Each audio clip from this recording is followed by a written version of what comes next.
Dans le conflit des infirmières, ça n'avance pas. 5 fédérations des personnels hospitaliers appellent à la grève avec manifestation nationale à Paris jeudi prochain.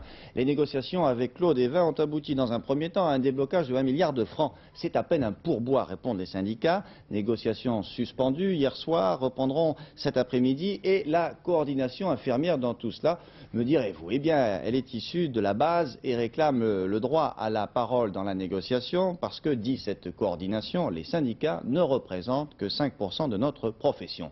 L'enquête de Françoise Joly. Toute la matinée, les infirmières grévistes de cet hôpital du 15e arrondissement de Paris ont recueilli des signatures en soutien à leur grève, à leurs revendications. Mais depuis le début de ce conflit, si la revalorisation de leur salaire est au centre de leur lutte, ces infirmières se battent aussi pour que soit reconnue leur coordination, ce mouvement spontané à l'origine de la grève.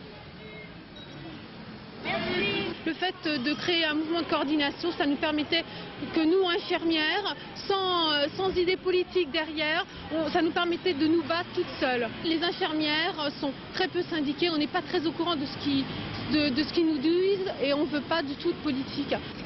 Et pourtant, hier soir, au ministère de la Santé, ce sont les syndicats qui se sont assis autour de la table des négociations.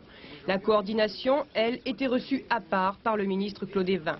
Le ministère a fait un premier pas en débloquant une enveloppe de 1 milliard de francs pour les infirmières. Selon la CFDT, cela reviendrait à accorder un peu plus de 300 francs par mois à chacune d'entre elles.